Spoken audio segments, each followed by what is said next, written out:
Egaa nama kana eenyuun jettee yoo gaafatte xiqqaarraa haga guddaatti, beekaarraa haga wallaalaatti, jaarsarraa haga jaartitti namni wallaaleeru hin jiru. Maaster Abinnet jedhama.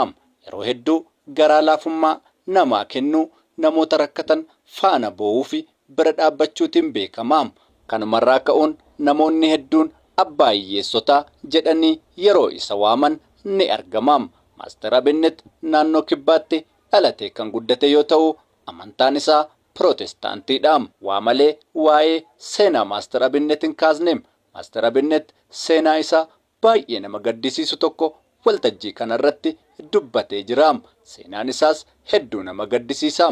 Maaster Abinnet akkas jedhee eegale. እኔ ይህንን ደረጃ ሲደርስ ብዙ ውጣ ውረዶች በህይወቴ አይቻለሁ። ማጣት፣ ማግኘት፣ የሚወደውን ሰው በሞት ማጣት። Ani har'a sadarkaa kanarra ga'uuf bu'aa bayii hedduu jireenya koo keessatti argeera. Argachuu, dhabuu, naman baay'ee jaalladhu, du'aan of biraa dhabuu fi argachuu faana wal qabatee kan jiru. Maatiin koo, abbaan koo, obboloonni koo hangafaa hojii daldalaa irrattidha bobba'anii kan isaan jiran. Anis barnootarraa gara daldalaattan bobba'e. Daldalaa fi ispoortii wal qabsiiseen itti fufe. Egaa namni daldalu kisaaruun jira mitiire? Akka tasaa nan kassare. Yeroon kassaru kassare jedhee hin banne. Daldalarraa maal gochuun qabaa? Maal hojjechuun qabaa? Yoom maal hojjedhe irra deebi'ee maallaqa argachuu danda'a. Maallaqa argachuu qofa otoo hin taane maallaqan argadhe maalan godha jedhee ofii koo faana haasa'uun eegale. Nan kassare yeroon siniin jedhu kisaaraa biraa waan tokko miti. Kassaruu jechuun gara manaatti ol deebi'anii dhokachuu jechuudha.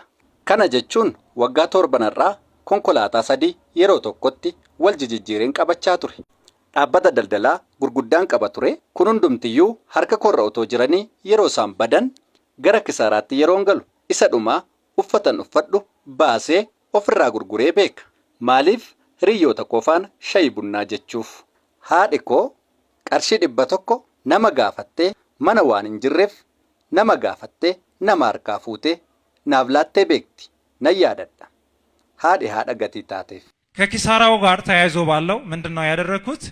ለመመለስ ፈጣሪ ሊያስተምረኝ እንደሆነ ገባኝና ኪሳራ faana wal qabatee maalan godhe Waaqayyo na deebisuuf na barsiisuuf kana hundumaa akka inni godhe waan naaf galeef yaa Waaqayyo gooftaa kana booddee yoo maallaqa naaf laatte anis kan naaf laatte hundumaa warra hiyyeessotaaf harka qalleeyyiif nan kenna. ከዚህ በኋላ ገንዘብ ከሰጣኝ የታመሙትን ጠይቃለሁ። Kana booddee maallaqa yoo naaf laatte warra rakkatan nan gargaara. Kana booddee yoo maallaqa naaf laatte warra dhukkubsatan nan gaafadha. Kana booddee konkolaataa yoo naaf laatte warra rakkatan konkolaataa sanaan bakka isaan barbaadanii nan ga'a.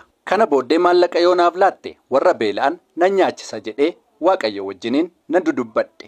Ergan dudubbadhee kaasee Waaqayyos yeroo dheeraa isatti hin fudhanne kallattii hojii naaf mijeesse. Gara daldalaatti yeroon deebi'u akka duraa sana hin rakkanne. Waanan tuqe hundumatu naaf eebbifama. Waanan tuqe hundumtu hin eebbifama. ትልቁ ፈተና ምን ነበር? ድጋሚ እንዲሰጠኝ ፈጣሪ ሲጠይቅ የሰጠኝን በሙሉ እሰጣለሁ ስላልኩ የሰጠኝን በሙሉ ምን ላድርግ?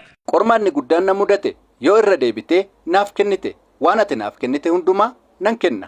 Waan inni naaf kenne hunduma maalan godha? Rakkoo guddaa keessan gale. Ofii koo faanas dudubbachuun eegale. Ni ulfaata miti. Waan ati naaf kennite hundumaa dabarsee warra rakkataniif nan kenna. Gatiin jedheef irra deebi'ee naaf kenne gatii ta'eef qormaata cimaa keessan gale. Waan barbaade haa ta'u jedheen yaa Waaqayyo situ naaf kenne daandii irratti gaafan argu haadha koo maal rakkatte hoodhu, abbaa koo maal rakkatte hoodhu, obboleessa koo maal rakkatte hoodhu jedhee kennuun eegale. Yeroon kennu dafee bakka naaf bu'a.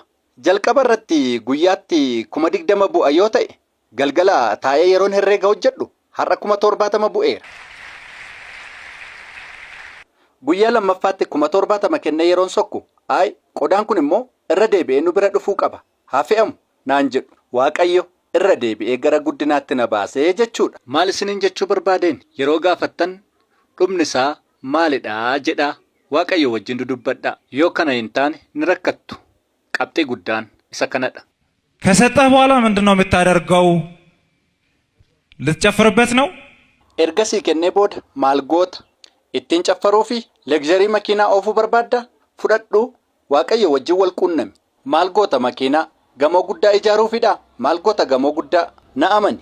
Waaqayyo hundumaa qaba. Paakeejii hundumaa gatii qabuuf hundumayyuu siif kenna. Kassaree otoon jiru yaa Waaqayyo gooftaa si haa galatuun jedha. Warra galateeffatan ta'a.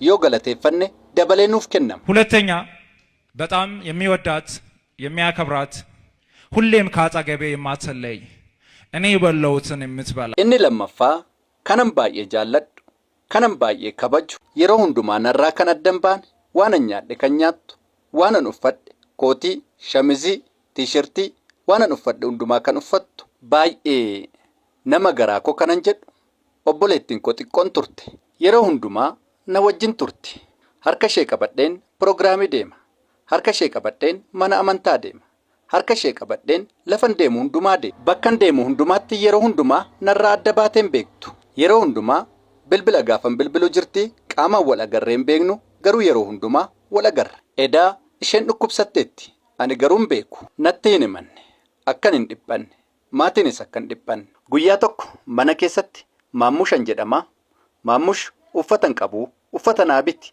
naan jette amaa jedhee gatiin ishee waamuuf tole amaa saayitii 11tti hoteela sanatti sin eega dafiitii saayitii 11tti achitti kottu wal qabannee uffata siif ta'u ilaallee siif binna jedheen saayitii sanatti hoteela irratti nan eegaa dhufuu didde baay'een ture dhufuu didde bilbila ishee yeroon bilbilli isheen hojjettu maalidha waansaa jedheen ofii koo wajjin haasa'uun eegale innaa gara galgalaa konkolaataa kaafadhee mana keenya bira yeroon ga'u daandiin cufaadha konkolaataan baay'ateera namnis baay'eetu jira maalidha jedhee gaafan gaafadhu hiriyyaan koo tokko kottumee naan jedhe gaafan gara manaa ga'u obboleettiin koo xiqqoon an akka lubbuu kootti jaalladhu duuteetti amanuun dandeenye na dhukkube yeroo barreessitu hicciitii maatiin koo hin beeknedha kanan sinitti himu maammush baay'een si jaalladha sin dhiphisu jedhee baay'ee tureera si bira dhufuuf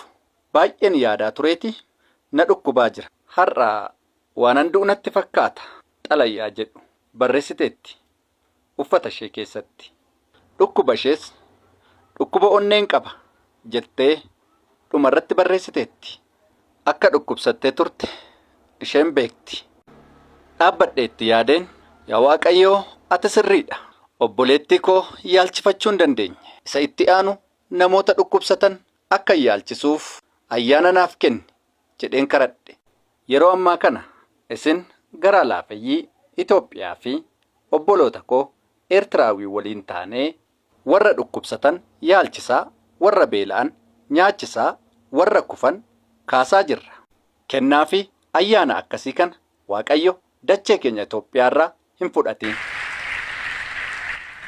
በመጨረሻም ምንም አልነበረኝም አሁን ያለውን የሰጠኝ አንድ ፈጣሪ ነው የኔ የህይወት መጨረሻ ትርጉምና ስኬት ዝና ሀብት ምድራዊ ክብር አይደለም የሰማያዊን መንገድ ብቻ መከተል ነው ዱመረት አኔ ወመተኮዩን ቀቡ ቱሬ አማ ዋናን ቀቡ ሁንዱማዩ ከናፍ ከን Waaqayyo tokkichadha anaaf hiikni jireenya koo inni dhumaa fi milkaa'inni koo kabajamuu qabeenya kabaja biyya lafaarraa miti karaa waaqarraa qofa hordofuudha faawundeeshiniin Master Abinet dhaabbateera bulchiinsi mootummaa naannoo Sidaamaa fi bulchitoonni hedduun as keessa jirtu yoo isin lafa nuu kennitanii fi eeyyamamoo taatan Harogaawii Marjaa Maakeel yeroo dhiyootti asitti ijaarra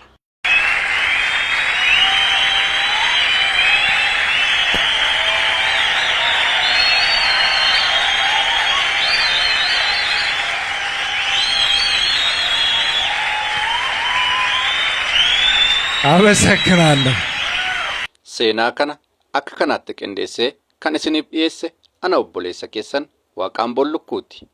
YouTube keenyas subscribe gochuun dagatinaa galatoomaa.